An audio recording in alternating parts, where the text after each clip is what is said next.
Welcome to Today in Prophecy Daily News in 15 minutes or less. News with the Bible to light our way in these very interesting times. Remember the words 2 Peter chapter 1 verse 19, where we have the more sure, the prophetic word that shines as a light in this dark place. Well, what do we have? Top U.S. border chief warns new terror attack worse than 9/11 is imminent. A 2,000-mile Sahara dust cloud is approaching Texas and Florida. Google engineers says humans can cheat death. We just have to merge with AI. Wow. Top U.S. border chief Tom Hughes, he warns new terror attack worse than 9/11 is imminent. Donald Trump's border czar dropped a bombshell terror warning claiming a 9/11 or worse is imminent. Tom Hughes blamed the immigration and border policies of the previous White House administration under Joe Biden for his terrifying prediction. Some people out there might be saying, oh, yeah, it's just going to be a false flag or something like that. Listen, whatever the case may be, how long have we been warning about this? You've blown open the borders here in the United States of America. I had Avi Lipkin on the program on Tuesday. Check out that program with Avi, where we are talking about the very real scenario that is coming, where we are going to have in this country, he mentioned it was like 10 million people, different operatives from different backgrounds, Islamic backgrounds and others, that will cause various attacks against the people in America, against Jews, against Jewish supporters, we've already seen that, and against Americans who just want to go on with business. But we have been talking about this for a long, long time. You can't have these open borders with all of these terrorist operatives within our borders and think nothing is going to happen, everything is going to be okay. Tom Hughes has sounded the alarm on it. Friends, we need to be diligent. We need to be about our Father's business. Don't be running in fear. We move forward in faith, and we know the Bible tells us, Jesus himself said, that lawlessness will abound. There will be wars and rumors of wars, nation against nation and kingdom against kingdom. Keep this in mind. The term nation comes from the Greek word ethnos, where Jesus said that nation against nation. It gives us our word ethnic. In other words, you'll have massive ethnic battles against people battling against each other. It's going to be race against race. It's going to be politics against politics, ideologies. We start thinking of Muslim terrorists. Friends, we watch what's going on in Europe. This is going to be happening here, already started here. According to Tom Hughes, what's coming is going to be worse. Then we look at Ukraine with the drones that were launched right there from a semi-truck in Russia. You saw that. We all talked about that. Everything has changed. The whole game has changed. Moving forward, a 2,000-mile Saharan dust cloud is approaching Texas and Florida. Friends, that is big. 2,000 miles. Saharan dust cloud, the massive plume, kicked off the Sahara and will create murky skies as well as inhibit the formation of tropical storms. A swirling gray haze forced Claribel Ramirez to shut her house to block out the fine grit that settled on every flat surface in Puerto Rico. The culprit, a 2,000-mile dust plume blown off Africa's Saharan desert and sent across the Atlantic, where it will reach Florida and possibly even Texas later this week. Amazing to see these events. We talked about volcanoes yesterday, earthquakes in Idaho. Now you have this. But again, we got to remember, these events are going to continue to take place. They've always been. Jesus even said in the Olivet Discourse, these things must always be. In other words, they're always going to happen, this type of thing, but during the tribulation period, they will escalate exponentially, and they will become part of the judgments that God brings on the planet. That's during the tribulation period. Moving on, look at this, coming out of Arab News, Israel's Gaza war producing staggering carbon footprint. Folks, we've been warning about this and warning about this, about the climate lies that are out there, but also it's whatever can be done to go after Israel, to attack the Jewish nation, it will be done. But check this out. I've warned and warned and warned, and I'm not the only one about the climate lies, but listen to this. This is from my first book, America in the New World Order. I have this quote: In 1991, listen to this, the Club of Rome published a book titled The First Global Revolution. Here's the quote. In searching for a common enemy against whom we can unite, they wrote, we came up with the idea. In other words, we created this idea that pollution, the threat of global warming, water shortages, famine, and the like would fit the bill. All these dangers are caused by human intervention in natural processes, and it's only through changed attitudes and behavior that they can be overcome.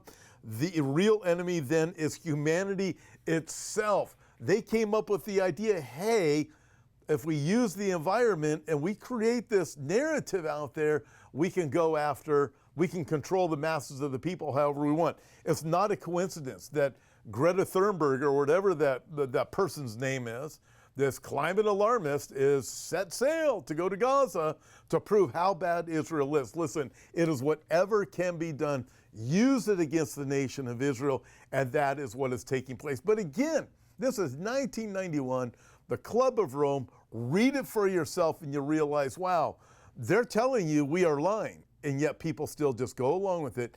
And we see here being used against Israel, but also it's a reminder, Romans chapter 1, they'll worship the creation rather than the creator. Worship the environment rather than the God of heaven who created all things.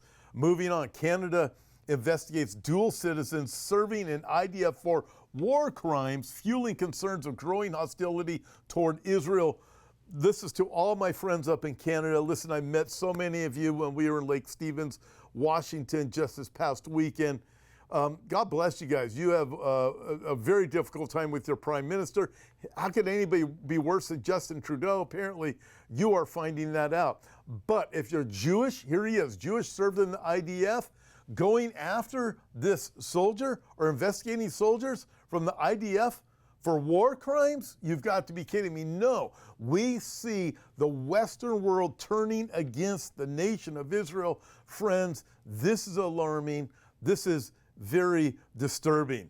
And along these lines, check this out. The Jerusalem Post posted this article, time to arm yourselves, Zionist.org calls on U.S. Jews. Called on Trump on Friday to expedite the deportation of undocumented immigrants and labeled ticking time bombs. Going back to the opening article with Tom Homan, worse than 9/11 is coming. Listen, in response to recent anti-Semitic attacks in Washington, D.C. and in Boulder, Colorado, an international Zionist youth movement urged American Jews to arm themselves and called on President Trump to expedite the deportation of undocumented immigrants. According to a BTAR worldwide press release issued from Boulder, CEO Jan Mantell and Vice Chairman of BTAR Worldwide, Ron Torshin, an American PR executive and pro-Israel activist, said it's time for Jews to arm themselves. Nobody is coming to save us. Keep that in mind.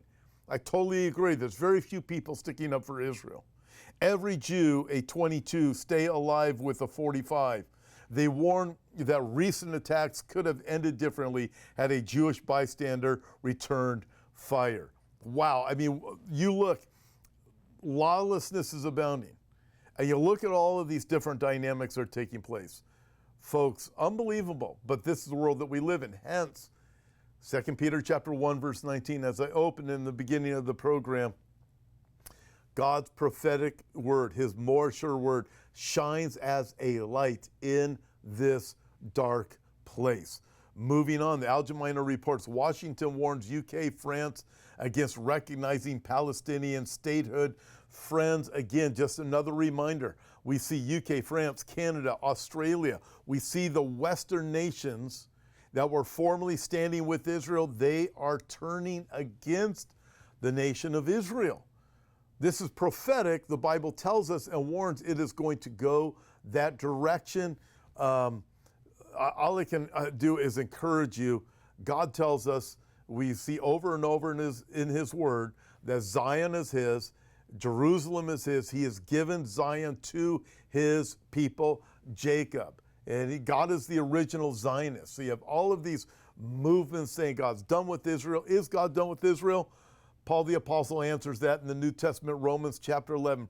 People will come along with replacement theology and say God doesn't God doesn't bless Israel in the New Testament. Oh, yes, he does. And the book of Revelation is about Israel being restored, judgment coming to the world, and God calling his people Israel back. In fact, in Romans chapter 11, Paul says, is God done with his people Israel? Certainly not. And then he says this, come down to verse 24, 25, 26. Paul writes, don't be ignorant of the mystery. What's the mystery? That God's not done with Israel. Don't be ignorant of the mystery, lest you be arrogant in your own mind, thinking you know better than those people who support Israel. Read it for yourself. Don't be ignorant of this mystery, brethren, lest you become arrogant in your own mind.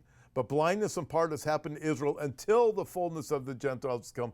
Then all Israel will be saved. Friends, we are winding down, and what we are witnessing is a reminder of exactly what is going on, exactly what the Bible tells us to be looking for as we are watching for Jesus to be calling us home. Friends, everything's heading in that direction. Last article, Google engineer says humans can cheat death.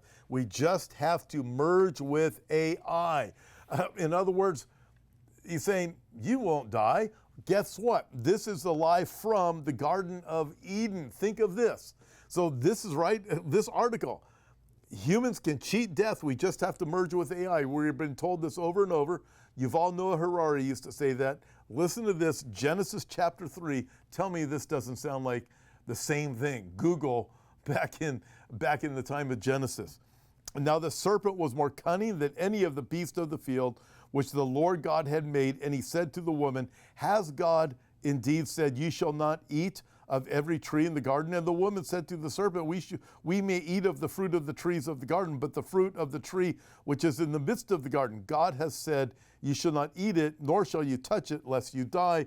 Verse 4, then the serpent said to the woman, you will not surely die, for God knows that in the day that you eat of it, your eyes will be opened, and you will be like God, knowing good and evil. Wow, there it is, the serpent in the Garden of Eden. You can live, you'll live forever. You aren't going to die if you eat of that fruit. In fact, he knows you will be like God. Listen, this is the promise coming out of Silicon Valley. This is the promise of AI. We just have to merge with AI, as this article says. And we can cheat death, and we will be like God. Friends, that is the same lie that was in the Garden of Eden, Genesis chapter 3. So when you look at everything that's going on, go back to the Bible and say, what does the Bible says? We have the more sure prophetic word that shines a light in the dark place. God bless you guys. See you back here tomorrow.